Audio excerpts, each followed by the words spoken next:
So, ek wil jou groet hier uit 'n lekker warm Kaapberge. Na die afgelope week se koue is dit wonderlik om met jou te kan gesels ook met 'n beter temperatuur. My naam is Aubrey Meywerdig en dit is regtig vir my 'n voorreg net om met jou te kuier. Soos wat ons verder gesels in ons nuwe reeks oor 'n storie van vervulling, waar ek en jy eintlik by 'n leefwyse van vervulling kan uitkom, nee, hierdie storie van vervulling wat my en jou help om te ontdek. Om eintlik op die einde van die dag net so 'n bietjie na ons fondasie te kyk, want hier is die ding, daar is soveel gesprekke oor die Heilige Gees en verskillende opinies en op die einde van die leerstellings, en wat dit doen is maak ons de mekaar. So kom ons begin net, en dis waar ons laasweek vandaan weggetrek het, om te sê, kom ons lê net die fondasie reg, want as ons op hierdie regte fondasie bou, op die einde van die dag, dan gaan ons nie rondgeruk word deur 'n klomp goeters wat dalk gesê word, nee. En ek wil jou net weer eens herinner, maar ek gaan vir jou uit 1 Johannes 4 vers 2 lees, nie soos ons laasweek in Romeine gelees, nee. En as jy laasweek sin gemis het, asseblief gaan kyk het. Ek dink dit gaan jou regtig help. Maar in 1 Johannes 4 vers 2 sê hy die volgende: hieraan ken julle die Gees van God. Elke gees, hy praat van ons, wat bely dat Jesus Christus vlees geword het, is uit God. En dit bring ons by die plek om te sê, weet jy wat, kan ons nie spanning afval, om te sê X, Y en Z, maar eerder by die plek kan kom om te sê, dat as ek en jy hierdie bely, het ons die Gees van God in ons. En dat ons van daardie staanspore af verder begin bou. En dis hoekom ons gesê het, wat belangrik is om te verstaan is, as ons daai begrip het, om te vra, wat wil die Heilige Gees dan in my en jou kom doen? En ons sê, daar's 3 goed in die Nuwe Testament wat eintlik regtig uitstaan en wat ons tyd oor wil spandeer. En nommer 1 is, hy maak Jesus en die Vader teenwoordig. Hy transformeer ons na hierdie nuwe mens toe natuurlik, en op die einde van die dag, hy bemagtig ons om die missie uit te leef. Laasweek het ons stil gestaan om te sê, hy maak Jesus en die Vader teenwoordig. Nee, in Johannes 14, vers 16 tot 23 is die laaste gedeelte natuurlik wat Jesus kom sê, om te sê, ek gaan vir julle 'n ander parakleet stuur. Hierdie parakleet praat natuurlik van helper, advokaat, trooster. Iemand om my en jou te help en by te staan, wat ewig by ons gaan wees. Vra Judas hierdie vraag, en dis nou nie Judas Iskariot nie, Here, hoe is dit dat U Uself aan ons bekend maak en nie aan die wêreld nie? Jesus antwoord hom, as iemand my lief het, sal hy ter harte neem wat ek sê, en my Vader sal hom lief hê, en ons sal na hom toe kom en by hom woon. Ons sal by hom kom woon. En ek dink dit het ons by 'n plek gebring om te sê, daar is 'n ritme. As ek en jy heel eerstens hoor wat sê Jesus. Jesus sê dit so duidelik. Hy sê, as iemand my lief het, hierdie liefde van Jesus Christus, wat vir my en jou gegee is, wat ons in man, ons hoor dit, en dan sê hy, ter harte neem. Nee, dis die bekering komponent, waar ek en jy onsself na hierdie waarheid toe draai. Ons verander ons gedagtes, en dan sê hy, ons sal by hom woning maak. En nou glo ek, hierdie is my realiteit. Hierdie is my realiteit. Jesus is met my. Hy is in my, hy is teenwoordig. En hierdie eintlik, as ons mooi daaraan dink, gee my die krag, nee, om wat te kan doen, om die volgende tree in my lewe te kan gee. Romeine 10 help ons met hierdie gesprek, en Paulus wat sê, die geloof kom dus deur die aanhoor. Daar's 'n aankondiging wat gemaak word. Hierdie is die aankondiging, en die aanhoor kom deur die verkondiging van Christus. Hy is koning, hy is heerser. Hy het vir my gesterf. Hy het opgestaan. Ek is in hom. Hierdie aankondiging wat gemaak word. Daar's 'n nuwe heerskappy. En nou as ek dit aanhoor, dis wat bekering sê, nou draai ek my na hierdie waarheid toe. Ek hoor dit, ek maak dit my eie. Deur wat te doen? Deur my gedagtes te vernuwe natuurlik. En nou glo ek dit. En ek glo, hy is mos nou met my. Hy is teenwoordig. En hoor gou, nou raak die gesprek in Hebreërs 13 wat ons laasweek aan aandag gegee het, om te sê, Jesus self sê, Hy sal my nooit begewe en nooit verlaat nie. Dan word hierdie mos my realiteit. En hy word my helper. En ek en jy het nodig om hierdie te verstaan, want op die einde van die dag het ons die helper nodig, om wat te kan doen. Paulus in 2 Korintiërs 5:17 sê, daarom as iemand in Christus is hy 'n nuwe skepping. Luister, nuwe skepping het begin. Ek en jy is die toonbeeld van nuwe skepping. Nou sê hy, die ou dinge het verby gegaan, kyk, hulle het nuut geword. En ons het 'n helper nodig met die nuwe. En dis hoekom ons 'n bietjie gaan stil staan in die brief aan Galase. Paulus wat natuurlik aan hulle skryf, en hier is iets wat gebeur het natuurlik in Galase, en dit is dat hulle ander evangelie hulle sin gemaak het. En hy vat hulle op hierdie roete om by 'n plek uit te kom en te sê, wag 'n bietjie, daar is net een goeie nuus, een evangelie. En hierdie evangelie het 'n implikasie op my en jou lewe. So as ons hierdie aanhoor, ons begin ons gedagtes daaroor te verneem, en ons glo dit. Want hier is dit, Jesus self, God het vir my en jou hierdie woorde gegee in Openbaring 21 vers 5, kyk, ek maak alles net. So ons glo hierdie met ons hele verwysing, en nou, ek en jy het nuut geword. En Paulus skryf in Galasiërs 5:24 tot 25 die volgende. Hy sê, almal wat aan Christus Jesus behoort. Hier is die ding, ek en jy weet, ons behoort aan hom. Die Gees is in ons kan dit bely. Het die vlees met sy hartstogte en begeertes gekruisig. Nou, ek dink ons moet net duidelikheid hê, nee. Vlees, praat nie van hierdie vleiskas nie. Jy kan nie sonder hierdie vleiskas, en hierdie vleiskas het nie 'n implikasie op my lewe nie, ek het 'n implikasie op my vleiskas. So vlees, moet ek en jy verstaan, en dis wat ons laasweek ook net by stil gestaan het, is om te sê dat wat aards is aard, en wat hemels is hemels. So ons moet besef, hier die aardse verwysing is wie? Adam. En hierdie het wat in my en jou gedoen, spesifieke hartstogtes en bekeertes na vore gebring. Die eie ek. En hy sê, ons het nou hierdie gekruisig, aangesien, ons deur die Gees nou leef.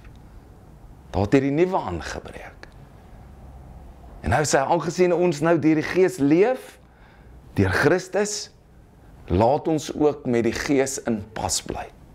En dit is vir my baie interessant, want hierdie woordjie leef, in die Grieks, kan ons ook vertaal na stap toe. So, ek het nogal van hierdie verwysing gehou, want het help ons eintlik om 'n spesifieke weermagterm te hou. En ek weet nie of jy kadette ooit gedoen het, of dalk net na gekyk het op skool nie, maar dit is juis hierdie, en ek wil jou die beeld skep net daarvan, is aangesien ons deur die Gees stap, laat ons ook met die Gees in pas bly. En wanneer ons kadette doen, is daar natuurlik 'n offisier wat die pas aangee. Nee, links, regs, hierdie pas aangee.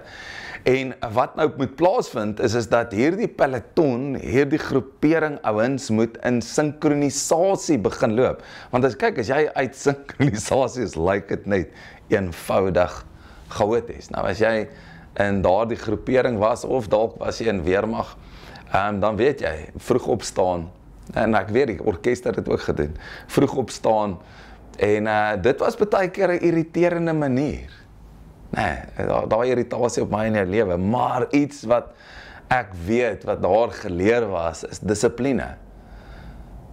Maar ook, dit het 'n moraal verbeter. Dit was interessant, en daar's 'n studie toe oor hierdie goed gedoen, en dis in die biology letters wat gepubliseer is aanlyn, waar hulle erken dat wat hierdie sersante, of dan, as ons dit in Engels noem, drill sergeants, vir hulle gesê het oor wat gebeur met hierdie groepering mense wat so saam hierdie doen, het hulle spesifiek navorsing gedoen, en hulle het proefpersone oor 'n afstand van 240 meter laat loop. Hulle het hulle lukraak gekies natuurlik, om teen hulle eie pas in sinkronisasie met die ander te loop.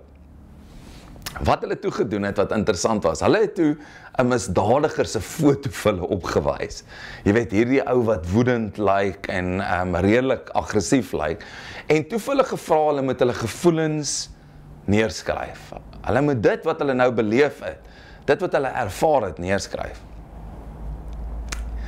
En wat die interessante effek was, is dat soos wat hierdie sinkronisasie verbeter het, en hulle pas met mekaar begin loop het hulle agtergekom dat hierdie ouens baie meer gelukkiger is en vriendeliker teenoor mekaar. In die begin natuurlik was dit hierdie kopstampery, want jy's nie in pas en ek's nie in pas en so voort. Maar met die vasberadenheid waar hulle by 'n plek gekom het om op die einde van die dag in sinkronie te begin loop, het dit die eienskappe van hierdie foto, wat hulle hierdie misdadiger, wat hulle gewys het, dit wat hulle ervaar het, verander, dat hulle ewe skielik die vyand as kleiner en swakker beoordeel het. En dit is asof Paulus ons in die gesprek vat, om ons te kan help om te sê, wag bietjie, as ek en jy deur die Gees leef, en sien die Gees nou as hierdie drill sergeant, nee, wat pas gee, en in pas kom, wat gebeur met ons lewens? En, hoor wat sê Galasiërs, en Paulus wat hy vir ons skryf, 16:23. Maar ek sê, leef deur die Gees, dan sal julle beslis nie die begeertes van die vlees uitvoer nie. Want baie keer is dit vir ons hierdie groot ding om te oorkom. Hoe kruisig ons hierdie begeertes? En dis eintlik hierdie spasie waarin ons vat om te sê, wag 'n bietjie, is 'n teenoorgestelde proses. Nou sê hy, want die vlees begeer teen die Gees en die Gees begeer teen die vlees, die twee opponeer mekaar. Sodat julle dit wat julle ook al wil, ons wil graag, ek wil graag reg leef, ek wil graag hierdie uitdrukking van wat ek nou glo leef. Nou sê hy, maar nou kan ons dit nie doen nie, want hier's 'n teenstrydigheid in my en jou. Hierdie ou mens, met sy begeertes. Nou sê hy, as julle egter deur die Gees gelei word, staan julle nie onder die wet nie. So nou moet ek in pas kom met die Gees, sodat wat kan gebeur? Sodat die begeertes van die vlees nie in my lewe 'n oorhand kry nie.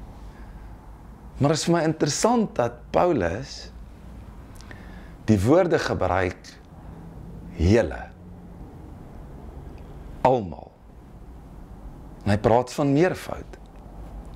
En dit bring my by die gedagte van juis hierdie peloton.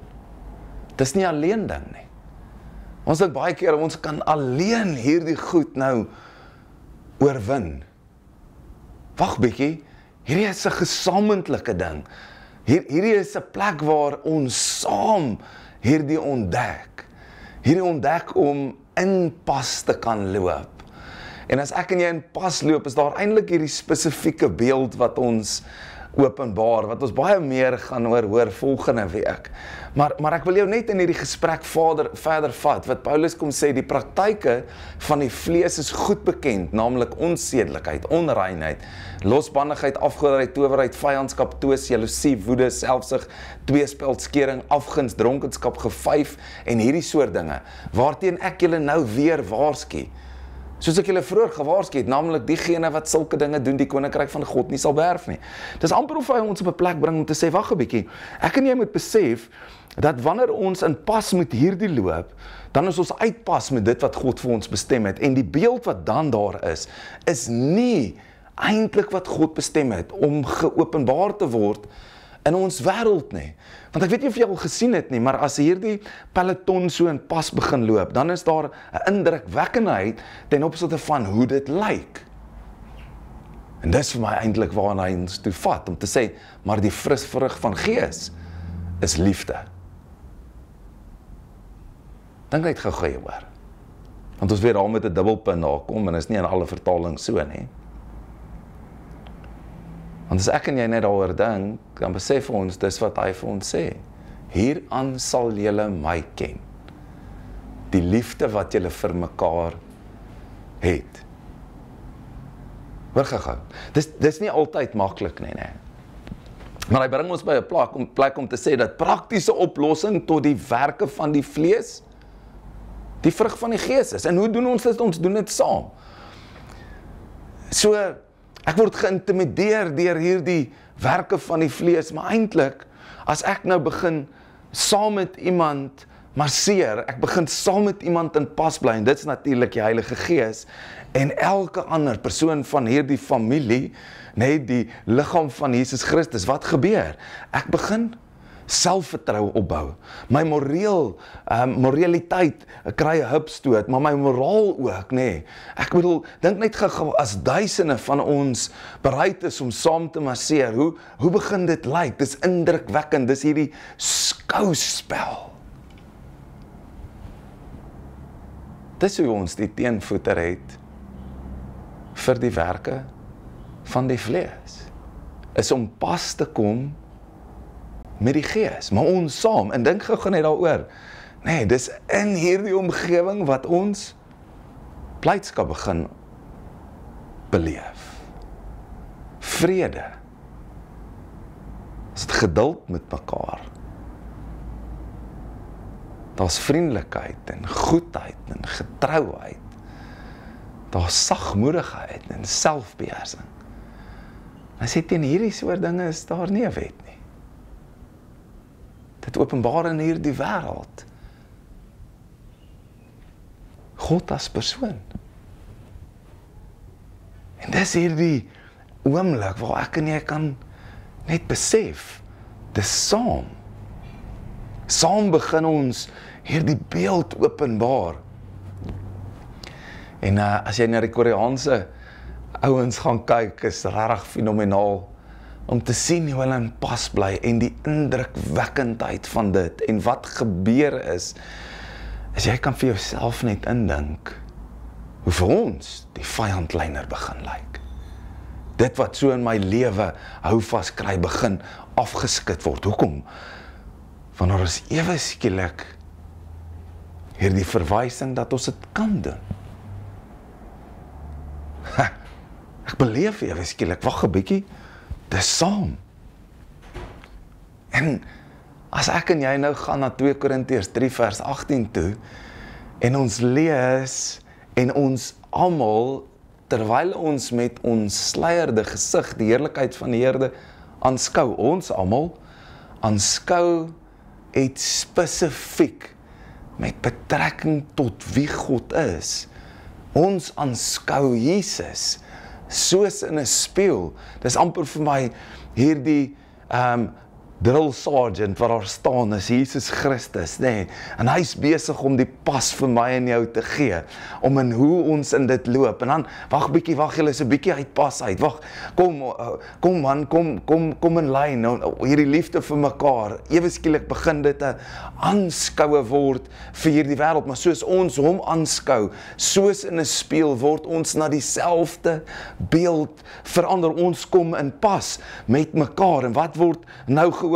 Hierdie liggaam van Jesus Christus in hierdie wêreld, wat iets anders te het, 'n ander uitdrukking gee. Hy sê van heerlikheid tot heerlikheid, soos afkomstig van die Here, die Gees. Dit bring my by daai plek om te sê, ons hoor hierdie aankondiging oor Jesus Christus. Hy sê vir ons wie ons is. Hy sê vir ons dat ons nie 'n gees van vrees, ons moet bekommerd te wees om terug te val na die ou lewe toe nie. Nee, maar hy het vir ons 'n gees van liefde gegee en krag en selfbeheersing, en ons kom in hierdie ritme, in hierdie pas, ons hoor, ons bekeer, ons metanoia, ons glo, ons word verander, ons word die aanskoue van verander mense om te kan sien, wag 'n bietjie, hier is 'n ander manier van lewe.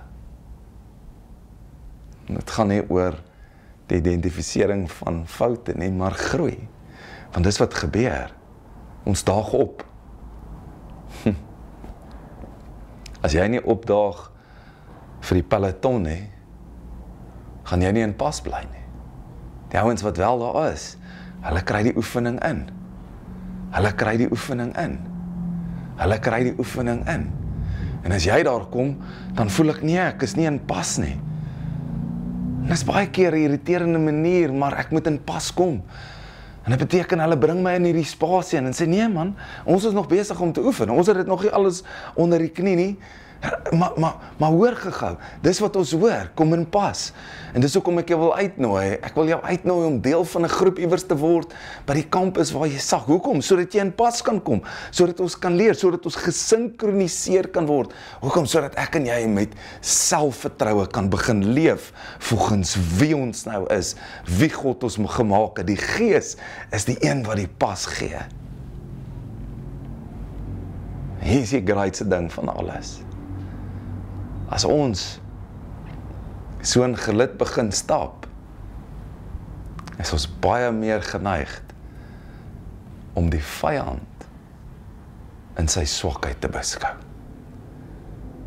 So ek nooi jou om deel van hierdie storie van vervulling te word, daar waar jy is. Raak deel van 'n groep. Kom in pas. Leef nie meer volgens die ou nie, maar nou volgens die Gees. Hierdie Gees van liefde, sodat ons hierdie beeld kan word vir die wêreld om te sien hoe lyk dit as hierdie peloton,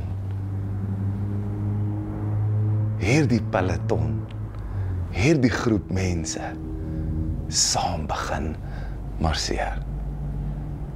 Mag jy beleef hoe jy saam met ander Jesus begin aanskou en getransformeer word.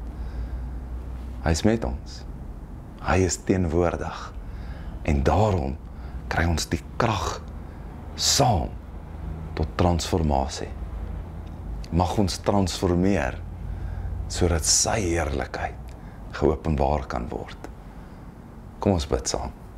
So Here, dankie vir hierdie geleentheid net. Waar ons werklik waar weer eens net uit die woord kan leer, hoe kom ons by daai plek om te kan word wie ons bestem het. Dat ons dieselfde beeld voor oë het, dis Christus. En ons kom in pas met hierdie Gees. Ons stap saam, ons marseer saam, ons sorg dat ons in gelid is, ons gee die tree saam. En daar, Here, ontdek ons vriendelikheid en getrouheid en blymoedigheid en vreugde en vrede. Al hierdie goed, Here, wat die vrug vir ons is, om aan aanskoue te wees vir ander om te kan sien, hoe lyk hierdie beeld. Ons eer U daarvoor. Ek bid dit vir elkeen wat nog wonder, Here. Ons kan dit nie op ons eie doen nie. Help ons om dit te kan ontdek, dat ons deel kan raak, en so in pas met U te kan kom. Ons eer U. In Jesus naam. Amen.